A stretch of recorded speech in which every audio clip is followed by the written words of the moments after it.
polisi contoh. Berarti kan uang itu masih ada di sana. Tinggal kita lakukan pengembangan. Bisa. Karena kan korbannya banyak. Kan begitu. Semua korban punya hak untuk mengambil itu duit. Jadi ditampung dulu. Nanti dari gimana lagi? Oh ternyata jadi sapi. Tanggung jawaban BRI terhadap korban. Tanggung jawab belum tentu harus ngasih duit kok. Nanti tanggung jawab dengan yang lain, mungkin ada penyelesaian dengan skema A, B, C. Nanti kan mereka yang akan menentukan. Saya tidak bisa bikin nanti harus begini, nggak bisa. Karena kan semua ada kompromi di situ. Harapan saya kita tetap kompak. Jangan kalau orang Jawa bilang silih genji, ada yang A, ada yang B, ada yang C. Jangan. Kalau begitu ruwet nanti. Saya jamin pasti ruwet. Ini aja untuk mengambil duit kita sendiri aja susah, apalagi nanti jalan sendiri-sendiri. Yang sini saya udah laporan ke polisi ya. Monggo silahkan laporan. Tapi ketika dia kena, dia nggak bakal bisa untung sendiri kok. Korbannya tambah banyak. Jadi kalaupun mau bikin laporan, pidanakan dulu tapi dalam tawaran. Jadi boleh ditangkap, upaya penangkapan, tapi nggak boleh langsung main vonis. Kita ada lobby di sini. Si korban ditanya, ayo mau bayar utangmu atau kamu masuk penjara. Kalau memang dia masih berikan penawaran ke kita. Pada prinsipnya mereka mau menerima, tapi mereka nggak mau menerima 23 orang. Jadi kita ketemu sama tim auditor, sama manajemen. Dia melihat saya ada di tubuh panjenengan semua. Saya nggak masalah soal itu. Mereka melawan saya, menganggap saya melakukan upaya hukum untuk melawan BRI. Tapi terserah, biarkan saja. Saya ada di pesantren, saya dipersalahkan sama mereka karena kita ngomong kebenaran, kita yang didolimi, kita minta pertanggungjawaban itu. Ya Bismillah, yang lain tetap kondusif. Saya nggak mau nanti ada case karena kita tidak punya izin dari kepolisian. Kita menyadari itu, tapi kan kita tetap santun. Meskipun kita nggak dapat izin dari kepolisian, nggak masalah, kita tetap santun. Tapi ketika penolakan yang terjadi oleh BRI terhadap kita melakukan perlawanan. Intinya begitu. Kenapa? Sementara ini saya coba komunikasikan dulu dengan BRI. Suara dengan mereka.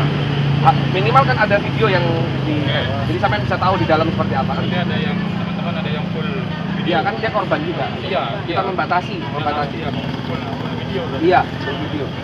Oke, jadi samakan frame saya ada di panjenengan, jadi jangan berpikir bahwa wah ini orangnya BRI begitu. Saya berusaha untuk menjadi mediator yang baik dalam proses ini. Jadi kita cek teman-teman kira-kira Pak Akmal, Mbak ini sama Mas Taufik, terus yang satu video ya. Udah Mas, sampai nggak usah sembunyi-sembunyi, kalau video aja. Ya. Langsung aja. Intinya begini. Oke? Fix ya Mbak ya.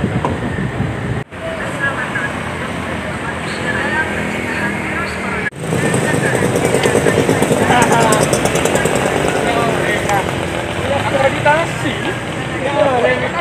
itu apa?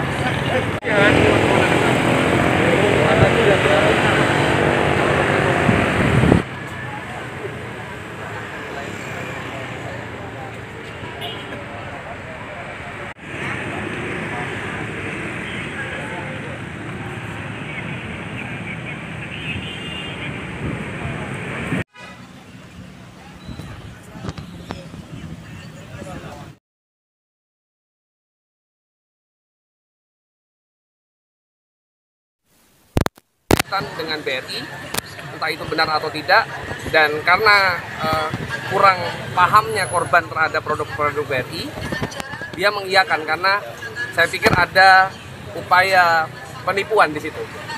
Jadi kalaupun memang produk itu tidak ada di BRI, maka itu adalah oknum yang melakukan. Tapi setidaknya korban kan taunya BRI. Nah BRI BUMN artinya merasa aman ketika bicara masalah produk-produk. Ada janji-janji nggak untuk Sementara yang saya ketahui dari beberapa korban memang dijanjikan hasil ya, bagi hasil. Jadi seperti investasi, tapi bukan investasi dalam pasar modal, tapi investasi berupa bentuk produk, lelang rumah, mungkin lelang sepeda motor, begitu, yang hasilnya nanti bisa dibagi kepada korban-korban. Kejadian sudah berapa lama ini?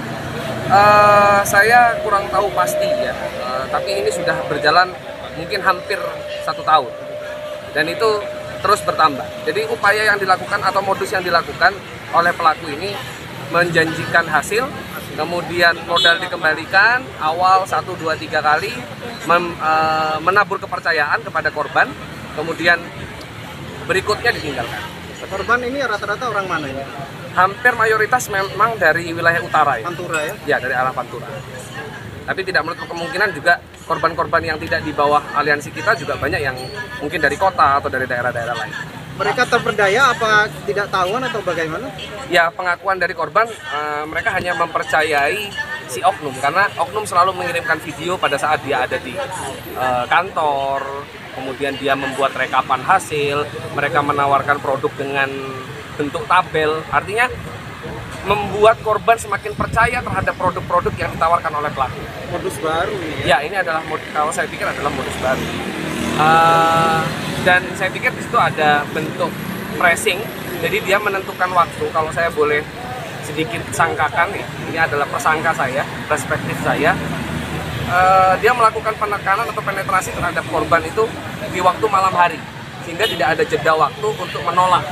Jadi penggunaan kalimat, bahasa, melakukan penawaran, terus action dalam waktu yang rentannya pendek. Dan sedangkan dia tahu kelemahan korban-korban ini selalu pegang uang cash di rumahnya. Karena kita kenal orang-orang waru ini kan rata-rata pegang uangnya bukan di bank tapi pegang cash-cashan. Nah, dia punya sasaran ini yang tepat. Dan ngapunten SDM di korban-korban ini mungkin hanya percaya saja. Gitu. Tapi alhamdulillahnya korban pegang semua bukti transaksi melalui kwitansi yang bermaterai atau perjanjian-perjanjian yang telah dibuat. Oke, sudah. Pak, dengan siapa, Pak? Nama saya Fahmi Katili.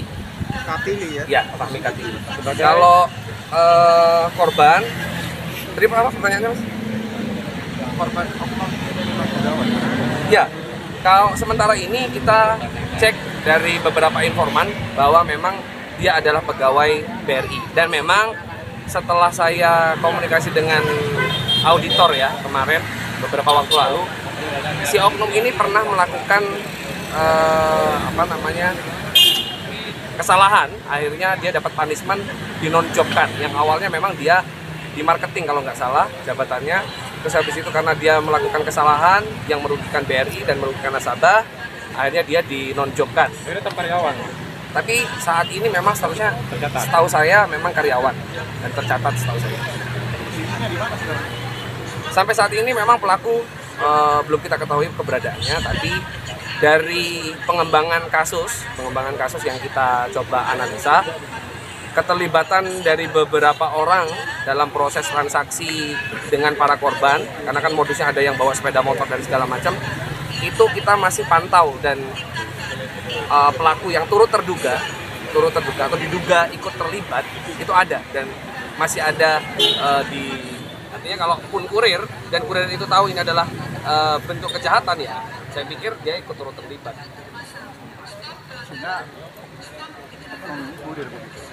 Kalau oknum yang kita sangkakan si inisial A ini pegawai BRI, cuman dalam proses dia melakukan kejahatan itu melibatkan banyak orang sebetulnya, dan saya tidak tahu hubungan mereka seperti apa. Saya mengira itu di luar BRI, tapi kalau ada keterlibatan orang-orang BRI, saya pikir itu ranahnya auditor ya untuk menjawab. Mereka kan harus melakukan audit internal, jadi ada berapa karyawan yang terlibat di dalam. Ada tidak ada panggilan. Kenapa? Proses kita ini belum sampai.